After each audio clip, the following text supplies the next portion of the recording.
Right, so, well, up and onwards here. Now, I know the camera angle's not really all that smart, but I've been trying to set it up for this because I finally am going to start doing a bit more track work. Basically, it's a bit of a small change really, but it's going to really affect how the rest of the track goes. Basically, I'm just swapping these 2 points around, moving this junction up to here, and vice versa. Really to expand the passing loop down here. Now that means having to undo the track power connections, having to tear up this track all up to the points up there just to move these two sets. And yeah, it sounds nuts, but probably well worth it in the end. Because in the end, I'm getting 2 passing loops that will accommodate 3 of my largest coaches. So I can't really argue with the results on that.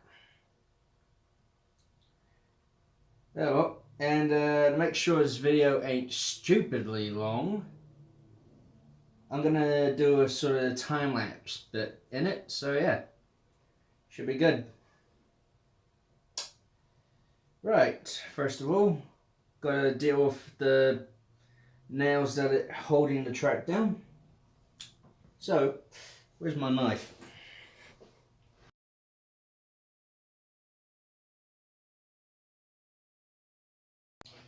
Okay, now that the area's been stripped down, and I'm actually doing this well before I put the foam on because I want to make sure I have a design that works. And when I put the foam down, I really don't want to re-drill holes in the baseboard.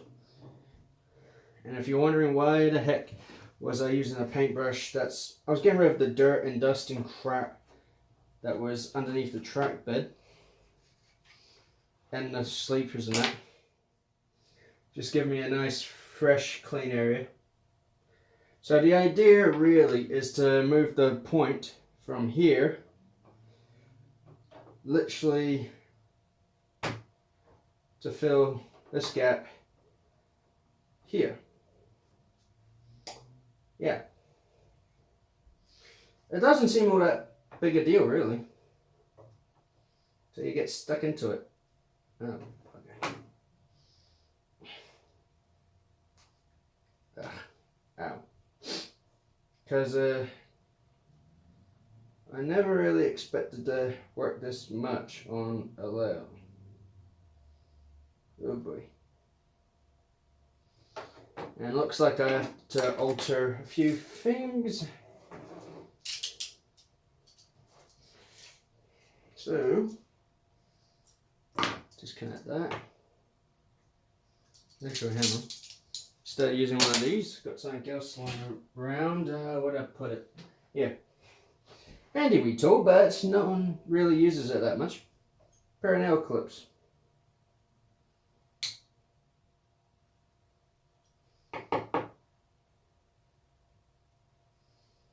Cut through with ease.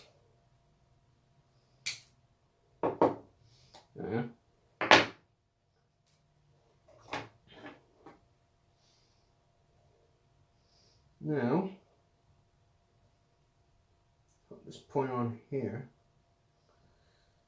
Oh boy, bit of a loose fit. Yeah, there we go. That's a firmer grip. Right, now slip this in, and we're good. Now, if there's any gaps in the track bed, I'm gonna try and fill them in with offcuts of sleepers like this here. And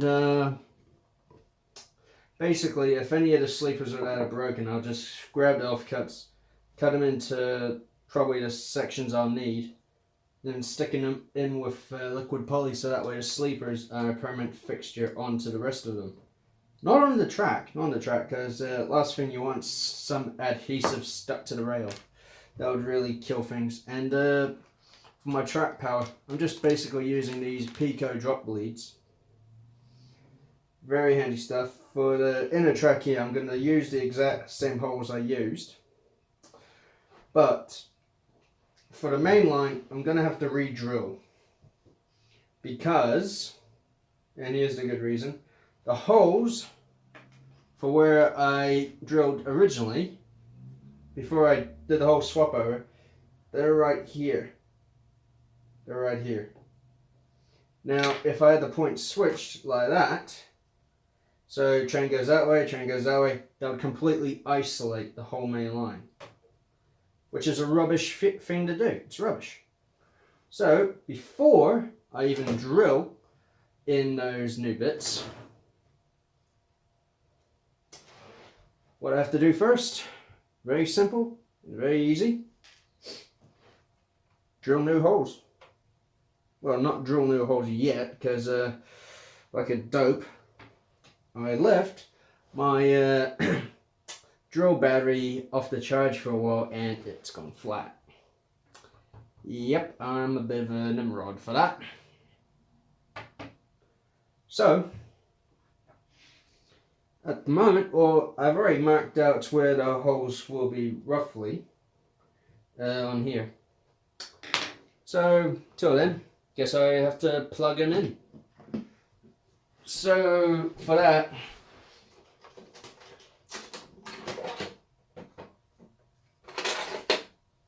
I just rush off to my box of tools, which is more of a labyrinth in some cases. Now, here we go. Sorry about that noise. And just a wee watchmaker's hammer. And there's a reason why you can't really see the holes. It's because they're that dang small. You can easily fill them in with something very simple, very easy to get your hands on. Like a homemade dowel made from toothpicks. Honestly, not kidding. I actually figured this out a long while back. Is that these toothpicks are exactly the same diameter as the wires for the power feed, if not just a bit bigger. So that way it's a nice tight squeeze in the old holes. So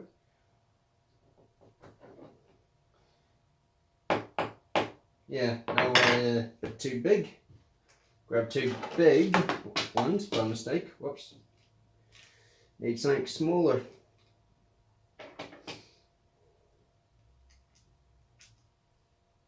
No, not that one.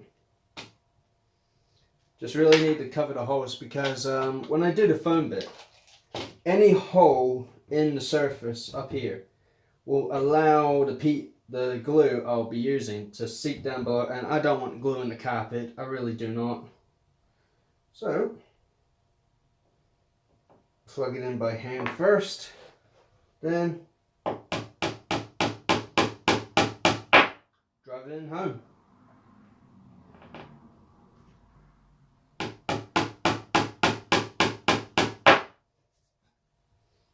And check underneath. Whoops. Yeah. If you make them a bit too long, there is the tendency of you ending up with wooden stalactites underneath your layout. And trust me, it hurts like hell when you hit your head on them. So, just grab my knife and break them off at the end. Simple vacuum job, so yeah. Now just graze my fingers over where they used to be. Yeah, that's good. That's good. That's good. Now, yeah, for when I have to redo the drilling, naturally I'll have to mock it up, so...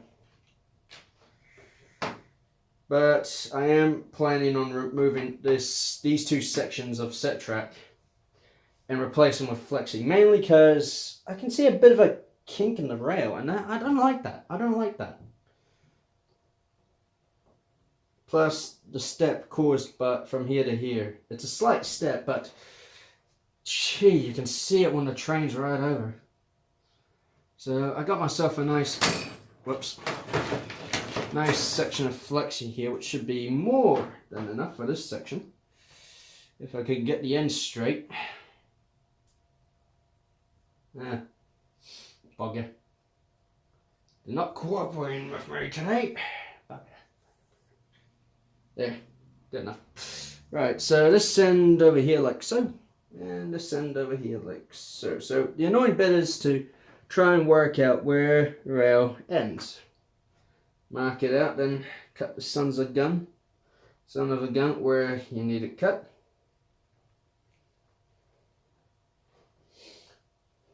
If not, just that little bit more shorter.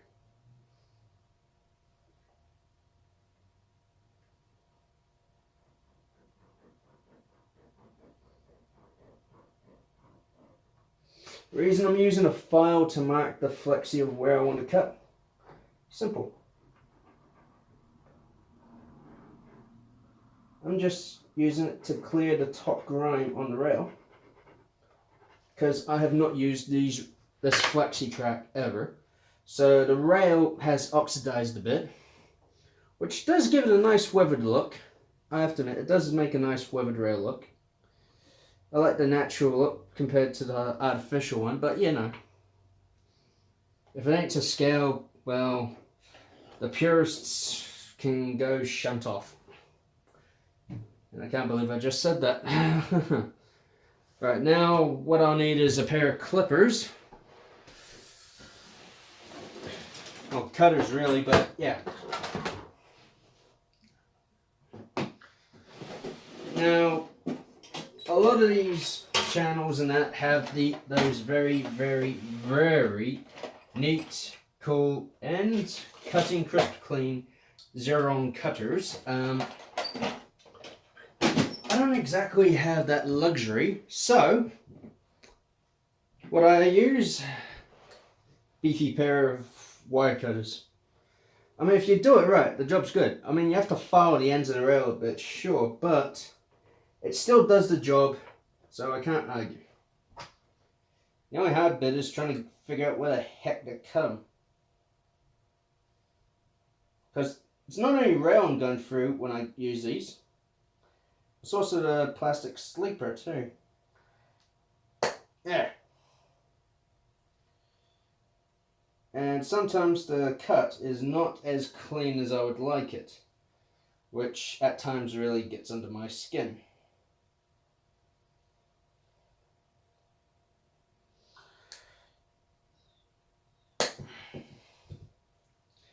Alright, let's have a look here. Darn it. I cut the rail the wrong way. The offcut here got the cleaner job. This end, yeah, that's at least 20 minutes of filing. Of careful filing, I might add. But let's get rid of this sleeper at the end so I can work on it.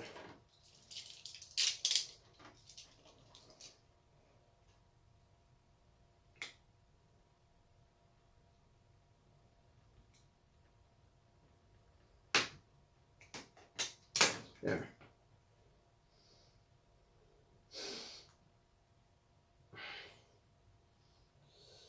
Oh boy. Oh boy.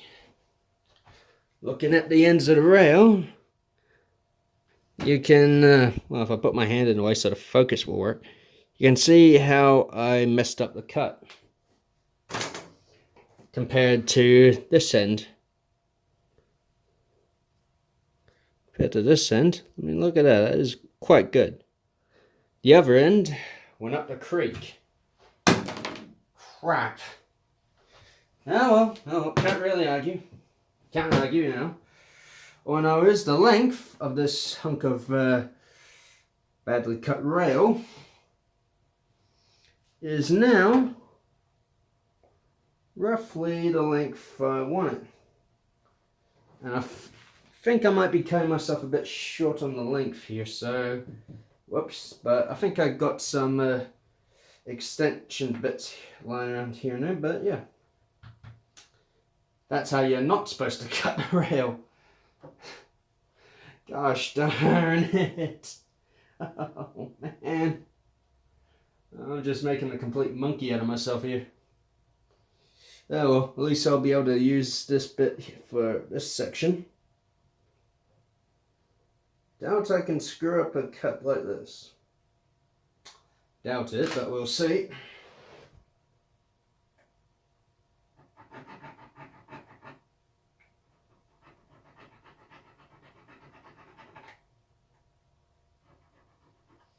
And I'll just mark it out, and I'll cut it a bit later. But yeah, basically upwell and onwards, out of action until I get this all sorted. Which might take some time, because it's a fair bit of work, and I honestly have no clue how long it's going to take me. I've got no clue on earth. So, oh boy, am I in for some trouble? And also, because, yeah, I know I left it lying around somewhere. There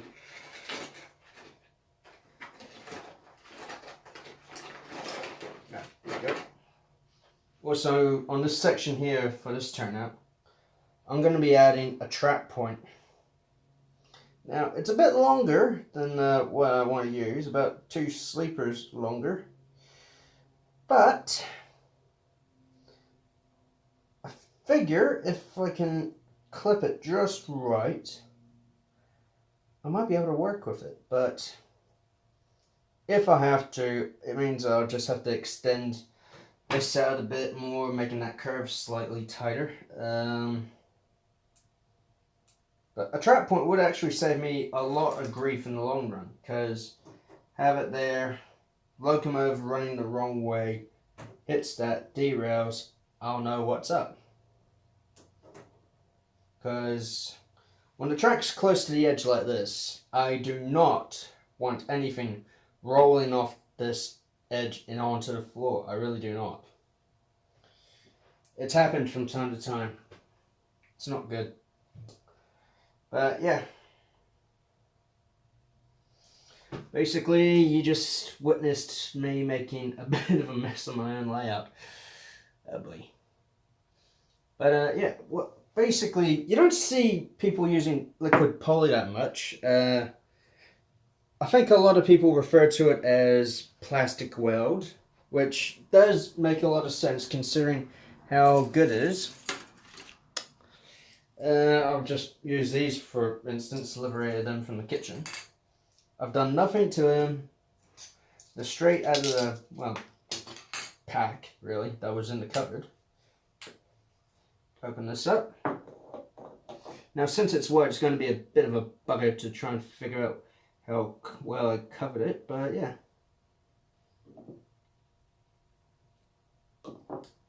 Goes on like nail varnish, but weirdly has a banana-like hint. And just figured out how I can get a good view of how well I'm spreading it. There, that's that whole side covered up. Shut that. And basically join these two ends together. The poly allows me, the liquid weld allows me a minute or two to play with this until I get into the desired shape I want. Feel it's starting to stiffen up. And yeah, in about an hour that is going to be solid, because I have here one I'd done earlier for an example, so I can chuck this away. And as you can see, if I try and pull it apart, yeah, no, it is pretty hard to break the weld.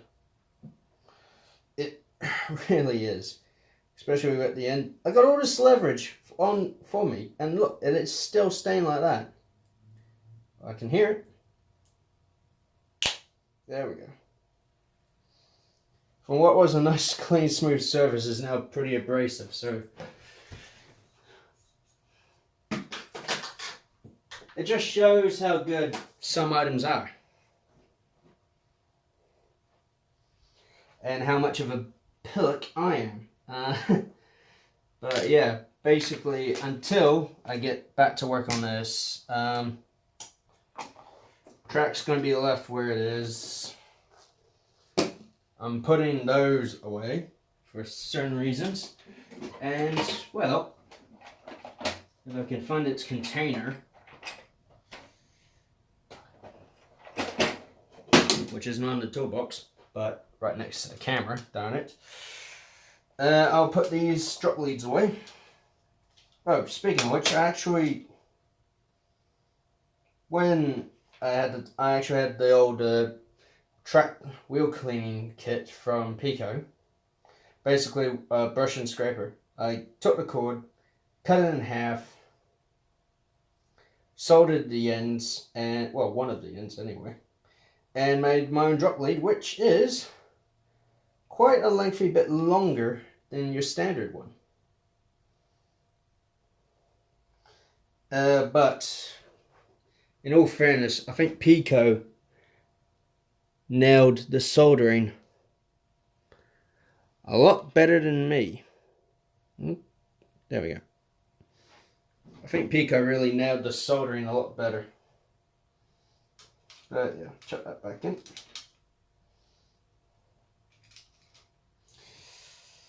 Alright, because I'm not kidding when I say this, and I'll say it as I try to put these drop leads away. To make sure my layout runs nicely as a portable layout, I'm gonna have to do a little special track work. Meaning solder wires to fish plates so that way I can keep power. Now, it does not mean I'm making a bus wire or anything. What I have planned is, for certain areas on the layout, I'm just going to use this. Very simple cord. Very simple cord indeed. It's just green and brown wire. I don't have any black or red. So yeah, green and brown, two other colors you can think of. Brown is earth, green is live. You get very similar with point motors, so yeah, that's why I have so much of this, I think.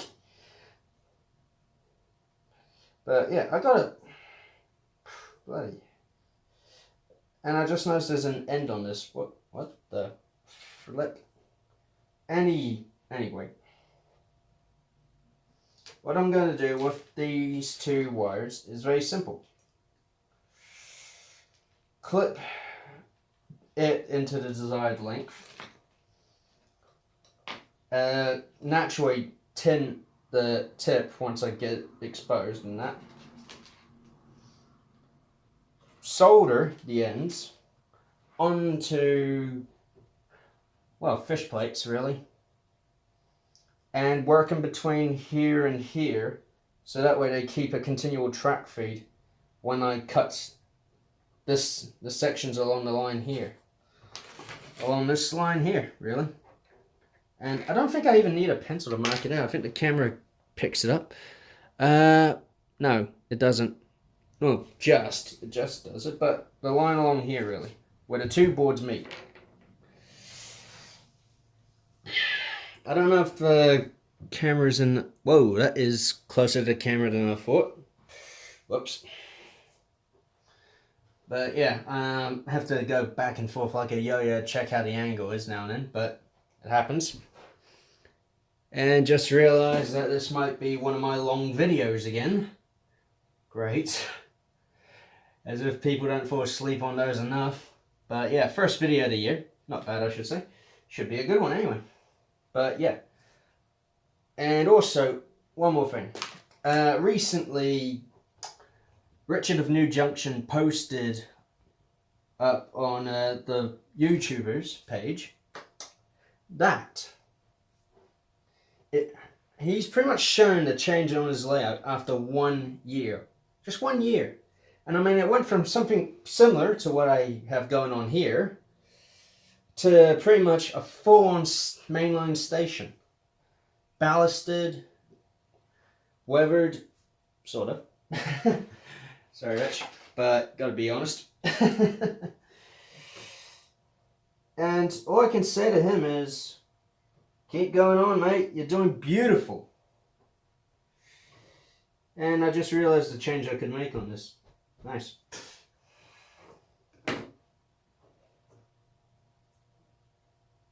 So that's that scrap there.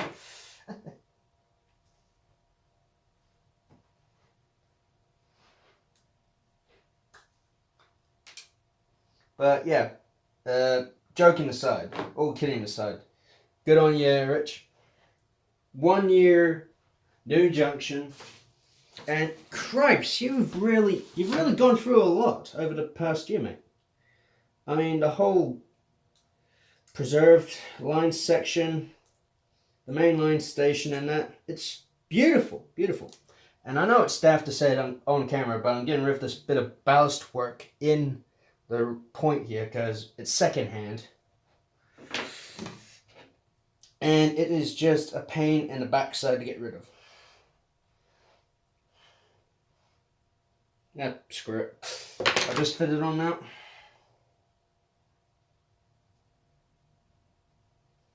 Basically, well, that fits like a dream.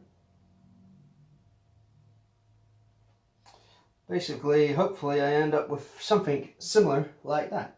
Nice, smooth, flowing turnouts. Not a single hindrance to the line. And I might have to rethink on my cutting. Now to see this. Great.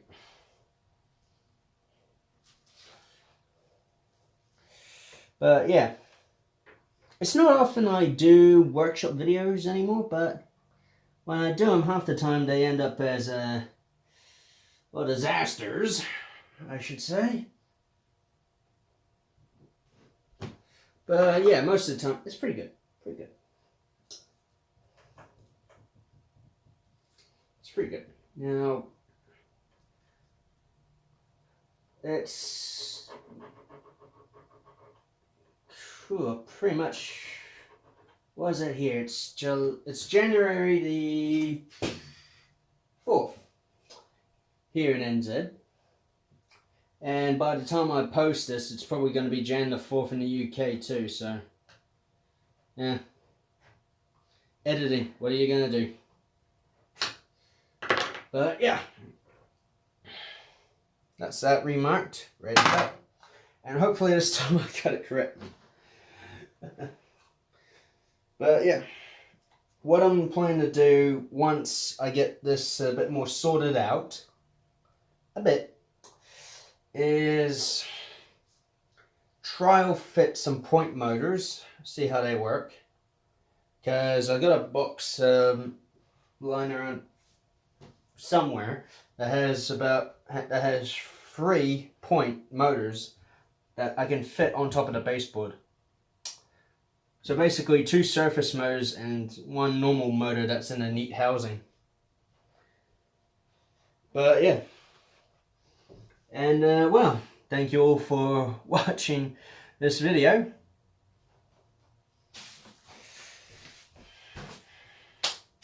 And can't believe I'm even saying this, to quote Richard of New Junction in the comment he said on Facebook,